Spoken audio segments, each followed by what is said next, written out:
Hello everyone, welcome back to LC's Interview Vibes. So, இந்த interview வைப்ஸ்ல நம்ம இப்போ ரீசெண்டா பார்த்தோம். நேற்று வந்து என்ன பார்த்தோம்னா ட்ரெடிஷ்னலாக ஸ்டாண்டர்ட் கொஸ்டின்ஸ் எப்படி இருக்கும் அப்படின்னு சொல்லி. ஸோ இந்த 1-to-1 போகிற முன்னாடி நம்ம நிறைய விஷயங்கள் பார்த்துட்டு இருக்கோம். ஸோ இன்னைக்கு நம்ம என்ன பார்க்க போறோம்னு பார்த்தீங்கன்னா பிஹேவியரல் பேஸ்ட் கொஸ்டின்ஸ். ஓகேவா? ஸோ பிஹேவியர், ஸோ நம்ம பிஹேவியர் ப்ரீவியஸ் பிஹேவியர்ஸ், நம்ம ஒர்க் பண்ண இடங்கள், ஸோ நம்ம எப்படிலாம் இருந்திருக்கோம், அவைஸ் நம்ம காலேஜ் ஸ்கூலில் நம்ம எப்படி ஒரு பாதைகளை கடந்து வந்திருக்கோம், இந்த மாதிரி பிஹேவியர்ஸை பேஸ் பண்ணி some of the major questions கேட்பாங்க. ஸோ அதில் நம்ம ஒரு 4 டைப்ஸ் ஆஃப் மேஜராக கேட்குற கொஸ்டின்ஸை நம்ம இன்னைக்கு செலக்ட் பண்ணிப்போம். ஸோ அந்த கொஸ்டின்ஸை பற்றி நம்ம இன்னைக்கு பார்க்க போகிறோம். ஓகேவா? ஸோ உங்கள் பிஹேவியர் எப்படி இருக்குது, ஸோ அந்த கொஸ்டினில் வந்து நீங்கள் எப்படி இதில் ரியாக்ட் பண்ணீங்க, எப்படி இருந்தீங்க, ஸோ உங்களுக்கு ஒரு அந்த டஃபஸ்ட் டைமில் எப்படி இருந்தீங்க, ஸோ இதெல்லாம் நீங்கள் எப்படி ஓவர் கம் பண்ணீங்க, இந்த மாதிரி கேட்குறதா பிஹேவியரல் பேஸ்ட் கொஸ்டின்ஸ் சொல்கிறோம். ஸோ இந்த பேசிக்ஸில் அவங்க கேட்குற கொஸ்டின். ஓகேவா? ஸோ இதில் ஃபர்ஸ்ட் நம்ம பார்க்க போகிற கொஸ்டின் என்னன்னு பார்த்தீங்கன்னா, describe the time you had make a difficult decision. So நீங்கள் ஒரு டைமில் ரொம்ப டிஃபிகல்ட்டான டிசிஷன் எடுத்தீங்களா, அதுக்கு எந்த டைம் சொல்லுங்க அப்படின்னு சொல்லி சொல்லலாம். ஸோ சில ஸ்டூடெண்ட்ஸ் நிறையா பேர் ஃப்ரெஷர்ஸ் ரொம்ப தப்பு பண்ணுவாங்க இந்த மாதிரி பிஹேவியர் கேட்கணும். ஸோ டிஃபிகல்ட்டான டிசிஷனில் வந்து நான் வந்து எடுத்தேன் அப்படிங்கும்போது நிறைய பேர் என்ன சொல்லுவாங்கன்னா, நான் ஒரு டிஃபிகல்ட்டான டிசிஷன் அப்படிங்கும்போது நான் வந்து ஒரு 12th முடிச்சு சும்மா இருந்தேன் சார், அந்த நேரத்தில் எங்கே படிக்க போகலான்னு பார்த்தேன், இந்த டிஃபிகல்ட்டான டிசிஷன் வந்து இந்த காலேஜில் படிக்கணும்னு நான் எடுத்தது தான். ஸோ அப்படிங்கிற மாதிரி சொல்லுவாங்க. அந்த மாதிரி விஷயங்கள் தயவு செய்து இந்த மாதிரி சொல்லவே சொல்லாதீங்க. இது வந்து ஒரு பேட் இம்ப்ரெஷன். ஒரு பேரண்ட் ஒரு பொறுப்பெல்லாம் இருந்திருக்கான், ஒழுங்காக படிக்கல அப்படிங்கிறது நம்மளே வந்து தானே நம்ம என்ன பண்ணிக்கிறது, அடிச்சு நம்ம மண்டே இறக்கிக்கிறோம். ஸோ அந்த மாதிரி ஒரு பதில சொல்லாதீங்க. ஸோ டிஃபிகல்ட் டிசிஷன் அப்படிங்கும் போது, ஸோ நான் ஒரு டீமில் ஒர்க் பண்ணிட்டு இருந்தேன் சார், நான் ஒரு டீம் பிளேயராக இருந்தேன், அந்த இடத்துல வந்து ஒரு ஒர்க் வந்து முடியலை, ஸோ நான் தான் வந்து ஒரு லீடாக இருந்தேன். அப்போ வந்து என்னால் அது முடிக்கிறதுக்கு எப்படின்னு என்னால் ஒரு ஐடியா கிடைக்கவே இல்லை. அதுக்காக நான் என்ன பண்ணேன்னா, டக்குன்னு வந்து இதுக்கு வந்து இன்னும் சோர்சிங் நமக்கு தேவைன்னு சொல்லி நான் ஸ்டாஃப் டீம் பேசி எல்லார்ட்டையும் பேசி எனக்கு ஒரு டீமுக்கு இன்னும் எக்ஸ்ட்ரா பவரை நான் ஆட் பண்ணி அந்த ஈவெண்ட்டை சக்ஸஸ்ஃபுல்லாக முடிச்சுட்டு இருக்கேன் அப்படின்ற மாதிரி ஒரு எக்ஸாம்பிள் பார்த்தீங்கன்னா it's will be more attractive.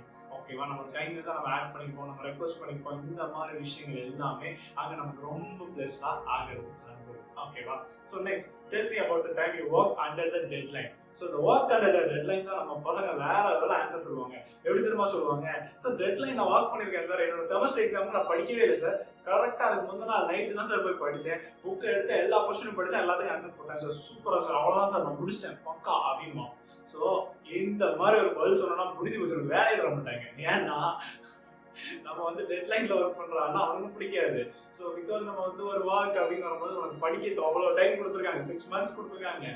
So அதெல்லாம் நீ படிக்காம டெட்லைன்ல வந்து கடைசி நேரத்தில் வந்து நான் புக் எடுப்பனா படிப்பேன், டக்குன்னு படிப்பேன். அப்போ இப்படிப்பட்ட ஆள் எங்களுக்கு தேவையில்லை. ஏன்னா மற்ற நேரம் நீ உட்காராம போய் இப்போ வேலை பார்க்காம போய் கேஃப்டீரியால கதை பேசிட்டு உன் டீம் மீட்ஸ்ல போய் கதை பேசி நீ கெடுத்துட்டேன்னா அப்போ அது மாதிரி தான் நம்ம காலேஜில் இருந்திருக்கு அப்படின்னு சொல்லி உங்களால் ஒரு பேட் இம்ப்ரெஷன் வரலாம். ஸோ அதெல்லாம் நான் டெட்லைனில் ஒர்க் பண்ணேன் அப்படின்னு சொல்றதுமே, ஒரு ப்ராஜெக்ட் நான் ஒர்க் பண்ணிட்டு இருக்கும்போது எனக்கு வந்து ரொம்ப எக்ஸஸாக போயிட்டே இருந்துச்சு, அது ஒர்க் முடியல.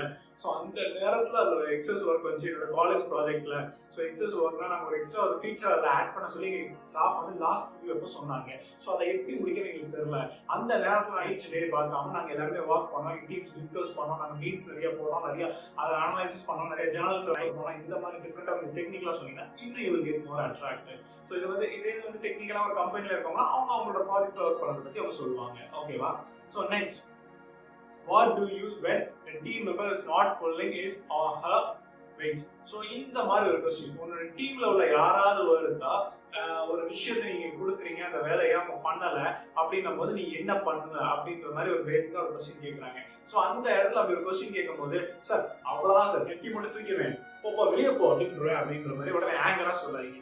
உடனே நான் அவங்க போய் பேசுவேன் சார், அவங்க ரெக்வஸ்ட் பண்ணி இப்படி ஒர்க் பண்ணுங்க ப்ளீஸ். ஸோ நம்ம இவ்வளோ டைம் தான் இருக்கு, நம்ம டீமாக ஒர்க் பண்ணால் நல்லா சக்சீட் பண்ண முடியும், அவங்க சிச்சுவேஷன் சொல்லுவேன், அதில் அவங்க இது பண்ணிட்டு ஒர்க் பண்ணுவாங்கன்னு நான் ட்ரஸ்ட் பண்ணுறேன் சார். சப்போஸ் இன்கேஸ் அவங்க ஃபெயில் ஆனால் என்னோட ஹையர் அஃபீஷியல்ஸ் யாராவது இருந்தால் அவங்கள திரும்ப அதில் இது பண்ணி அதில் உள்ள டீமை சேஞ்ச் பண்ணி ஒரு புதுசாக ஒரு ஆளை கொண்டு வந்து அதில் ஒர்க்கை வந்து அதுக்கேற்ற மாதிரி வெயிட்டேஜ் நான் கொண்டு வந்து சீக்கிரம் முடிப்பேன் சார் அப்படின்ற மாதிரி ஒரு கன்சர்னை சொன்னீங்கன்னா இன்னும் wow sir super nice answer, இந்த மாதிரி தான் நாங்கள் எதிர்பார்க்குறோம் ஒரு எம்ப்ளாயி அப்படின்னு சொல்லி அவங்க இன்னும் கொஞ்சம் அட்ராக்ட் ஆகலாம். ஓகேவா? ஸோ இது ஒரு 3வது type of question. So 4th வந்து நம்ம என்ன பார்க்க போகிறோம்னு பார்த்தீங்கன்னா, thinking about the time you made a mistake, what did you learn from it? So இதுக்கும் நம்ம பசங்க என்னதான் சொல்லுவாங்க, பசங்களா யாராக இருந்தாலும், சார் நான் வந்து என்ன மிஸ்டேக் எடுத்துன்னு பார்த்தீங்கன்னா இந்த காலேஜில் சேர்ந்தது ஃப்ரெஷர் வந்து இன்டர்வியூவில் நிறைய ஆன்சர் சொல்லியிருக்கேன், நானே கேள்விப்பட்டிருக்கேன். என்னன்னா அந்த காலேஜில் சேர்ந்ததுதான் சார் நான் பண்ணேன் மிஸ்டேக் சார், இது வந்து நான் படிச்சதுனா என் வாழ்க்கையே போச்சு அப்படின்னு சொல்லுவாங்க. ஸோ தயவு செய்து இந்த மாதிரி பதிலாக சொல்லவே சொல்லாதீங்க.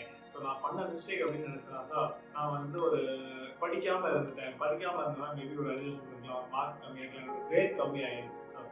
இது வந்து நான் பண்ண மிஸ்டேக் அப்படின்னு நான் என்னை கன்சல்ட் பண்ணுறேன் சார். இல்லாட்டி நான் 12th கம்மியாக ஃபோக்கஸ் ஃபார் சம்திங் அவங்க கேட்கலாம். மேபி பயாலஜி குரூப்பாக இருந்தால் ஏன் இது வந்து அப்படின்னு நம்ம கொஸ்டின்ஸ் கூட திரும்ப வாய்ப்பு இருக்குது. ஸோ அந்த இடத்துல கூட நம்ம சொல்லலாம் நான் வந்து இது பண்ணேன். ஸோ இது ஒரு மெயின் ரீசனாக என்னோட லைஃப்பில் ஒரு இம்பாக்ட் ஆச்சு. அந்த இம்பாக்ட்னால தான் சார் நான் வந்து ஃபீல் பண்ணுறேன். இப்போ அதை நான் உணர்ந்துட்டேன். ஸோ ஈஸியாக என்னால் இப்போ ஓவர் கம் பண்ண முடியும். ஸோ இந்த மாதிரி மிஸ்டேக்ஸ் நான் திரும்ப பண்ண மாட்டேன். எனக்கு ஃபோக்கஸ் என்னன்னு பார்த்து நான் ஃபோக்கஸ் பண்ணி இப்போ போகிறேன். ஸோ அதனால நான் ஃபோக்கஸ் பண்ணி ஈஸியாக போயிடுவேன் அப்படின்னு நான் வந்து திருந்திட்டேன். ஸோ அந்த ஃபோக்கஸிங் அப்படின்ற மாதிரி உங்களுக்கு என்ன பாயிண்ட் சொன்னாலும் அது நீங்கள் திருந்ததே நீங்கள் சொல்லணும். நான் பண்ணதை நினச்சி ஃபீல் பண்ணிட்டு இருக்கேன், தயவு செஞ்சு சொல்லிடவே செஞ்சுருக்கேன். ஓகேவா? ஸோ எனக்கு இந்த 4 கொஸ்டின்ஸ் பார்த்தோம். பேசிக்காக அந்த 4 கொஸ்டின்ஸ் தான் எங்கனால பிஹேவியர் கேட்பாங்க. ஸோ இதுக்கு மட்டும் நல்லா ப்ரிப்பேர் ஆகிக்கோங்க. நான் சொன்ன ஆன்சர் வச்சு நீங்கள் உங்களுக்கு ஏற்ற மாதிரி டெவலப் பண்ணிக்கோங்க. உங்கள் ஸ்டைலில் கொஞ்சம் டிஃப்ரெண்ட்டாக பண்ணுங்கள். மறக்காம சேனலை சப்ஸ்கிரைப் பண்ணுங்க. ஓகேவா? சப்ஸ்கிரைப் பண்ணுங்க, நீங்க ஷேர் பண்ணுங்க. நிறைய பேருக்கு இந்த இன்ட்ரெஸ்டிங்ஸை கொடுப்போம். ஃப்ரெண்ட்ஸ்க்கு, ஃபேமிலிக்கு எல்லாரும் சேர்ந்து பிளேஸ் ஆவாங்க. Keep rocking. ஓகேவா? Happy learning. Keep in touch with health. Thank you.